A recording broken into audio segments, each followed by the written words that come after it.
IT job కోసం try చేస్తున్నారా? Coding tutor లో ట్రైనింగ్ తో పాటు స్టైఫండ్ అండ్ 100% జాబ్ గ్యారంటీ. ఈ రోజు నిజంగా మీరు ఆలోచన చేయండి. గతంలో సెక్రటేరియట్ ప్రజాప్రతినిధులుగా మేమే పోయేవాళ్ళం కాదు. ఇవాళ సెక్రటేరియట్లో ముఖ్యమంత్రి కార్యాలయానికి జర్నలిస్టులు వచ్చి కూర్చొని అది చిట్ చాట్ కావచ్చు, లేకపోతే ఇంకేదైనా విషయం కావచ్చు, లేదా పత్రికా సమావేశాలను కూడా సెక్రటేరియట్లో పెట్టి మిమ్మల్ని అందరినీ పిలిచి ప్రభుత్వం అధికారిక కార్యక్రమాలను అక్కడి నుంచి మీరు రాసే విధంగా ఈరోజు మా ప్రభుత్వంలో తీసుకొచ్చిన మార్పు, ఈ మార్పు మీకు చేరిందనే, ఈ మార్పును మీరు గుర్తించిందనే నేను భావిస్తున్నా.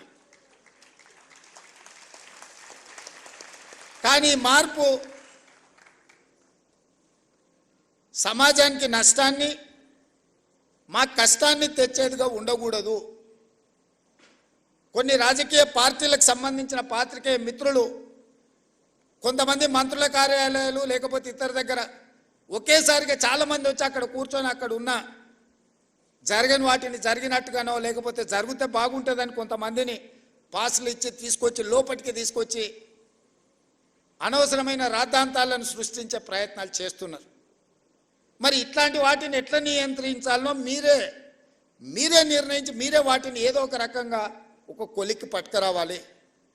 అసెంబ్లీలో పాసులు ఇచ్చినా కూడా అవసరానికి మించి వాళ్ళే వచ్చి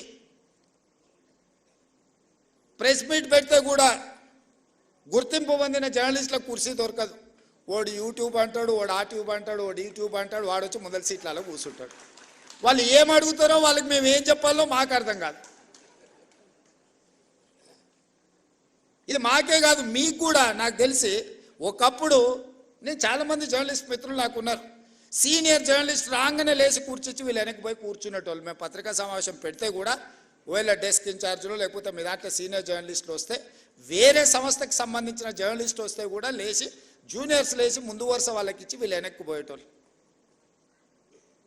ఇప్పుడు విపరీతం ఎట్లయిపోయిందని అంటే అసలు కంటే కొసరోళ్ళది ఎక్కువైపోయింది. ఎవరిది ఏ ట్యూబో తెలుస్తలేదు మాకు. ఇక ఆ ట్యూబ్లో ఎక్కడికంటే అక్కడికి వెళ్ళిపోయి ఏది పడితే అది మాట్లాడితే అక్కడ ఉన్న ప్రజలు ఏమన్నా అంటే చూసిరా జర్నలిస్టుల మీద దాడి అని. జర్నలిస్ట్ అనే పదానికి డెఫినేషన్ ఏందో మీరు డిసైడ్ చేయండి. మేము ఎవరిని జర్నలిస్ట్గా చూడాలో మీరు చెప్పండి. ఎవరు దోస్తే వాడు ట్యూబ్ పెట్టుకొని ఆ ట్యూబ్లో పెట్టుకొని వాడు మెడలో పట్టేసుకొని మెడలో ఇది కట్టుకొని వాడు నేను ట్యూబ్కో జర్నలిస్ట్ అని బయలుదేరితే వాళ్ళు వివరించే విధానాన్ని బట్టి ప్రజలు వివరిస్తారు.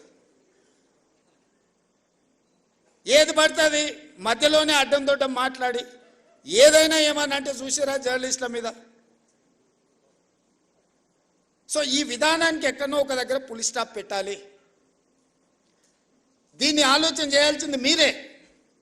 ఎందుకంటే ఇంతకంటే పెద్ద సందర్భం నాకు దొరకదు మీకు ప్రభుత్వం వైపు నుంచి కానీ ప్రజాప్రతినిధిగా మేము ఎదుర్కొంటున్న సమస్యల్ని మీ దృష్టికి తీసుకురావడానికి ఇంతకంటే మంచి అకేషన్ ఏమి ఉండదని నేను భావిస్తున్నా.